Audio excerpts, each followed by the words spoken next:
আজকে কৃষক কর্মী সম্মেলনের সম্মানিত সভাপতি অনেক হিসাবে উপস্থিত আছেন মানিকগঞ্জ জেলা তরুণ সমাজের আইকন সাহিত্যায় কৃষক হিসাবে উপস্থিত আছেন কৃষক দলের সম্মানিত সাধারণ সম্পাদক সেই তরুণ সমাজের আরেকজন আইকন জনাব আব্দুল সালাম বাদল সহ জেলা নেতৃবৃন্দ, থানা নেতৃবৃন্দ, সর্বস্তরের নেতা ও কর্মী ভাইরা, আসসালামু আলাইকুম। আমি আমার বক্তব্য শুরুর প্রথমে এমন একজন ব্যক্তিত্বের নাম স্মরণ করছি যার কারণে এই ভোটের দলকে যদি 100টা ভোট কাশ্মীর হয় তার 95টা ভোট ধারাই শেষে পড়ে। সেই ব্যক্তিত্বের তা হচ্ছে আমার রাজনৈতিক জীবনের, আমি মনে করি আমার রাজনৈতিক জীবনের উপকার জনাব মাদার ভাট মহাশয়। সেই মহাশয়ের আত্মার প্রতি শ্রদ্ধা রেখে তার রোহের মাত্রা কামনা করে আমি আমার বক্তব্য শুরু করে 2-4টি কথা শুরু করব। হজুর আমার জিয়াউর রহমান যখন ক্ষমতায় এসেছিলেন তার প্রথম বক্তব্য ছিল এদেশের কৃষি যুদ্ধ ঘটাতে হবে, 1 ফসলি জমিকে 3 ফসলি জমি করে গড়ে তুলতে হবে।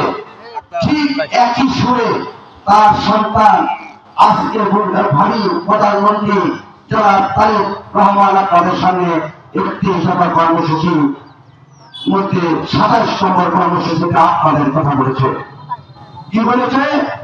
যে এদেশের কৃষি বিপ্লব ঘটিয়ে এদেশের প্রত্যেকটি থানায় একটি করে কোল্ড স্টোরেজ, যাদের কৃষকদের সম্পদ নষ্ট না হয় তারা যেন ন্যায্য মূল্য পায়, তার জন্য একটি কৃষি কোল্ড স্টোরেজ করা হবে। কৃষকরা যাতে কষ্ট না পায় তার জন্য কৃষি বীমা আয়োজন করা হবে এবং প্রত্যেক কৃষককে সার বীজের ব্যাপারে সরকারিভাবে প্রস্তুতি প্রদান করা হবে। প্রত্যেকটি কথা হচ্ছে জিয়াউর রহমানের সেই বক্তব্যের, কৃষি বিপ্লবের সেই বক্তব্যের প্রতিচ্ছবি আজকে 30 দফার 27 নম্বরে আপনারা পড়ে দেখেন, ঠিক এই কথাটাই তৈরি করেছে। বন্ধুরা আমার, আজকে শুধু একটি কথা বলে আমি আমার বক্তব্য শেষ করব।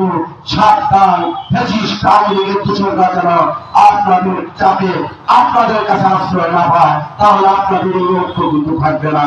বন্ধুরা, সর্বশেষ সেই ফ্যাসিস্ট সরকারের একটি কথা, সেই ফ্যাসিস্ট সরকারের এক নেতার একটি কথা বলে আমি আমার বক্তব্য শেষ করব। সেটা হচ্ছে বায়ানিক বলে একটা কথা সিঙ্গারে প্রচারিত ছিল।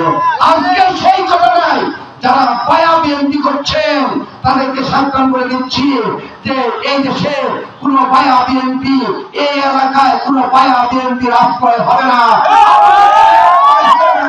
এখানে করতে হলে তাদের শীর্ষে যারা আত্মত্যাগ করেছে তাদেরকে নিয়েই তাদের শীর্ষ করতে হবে।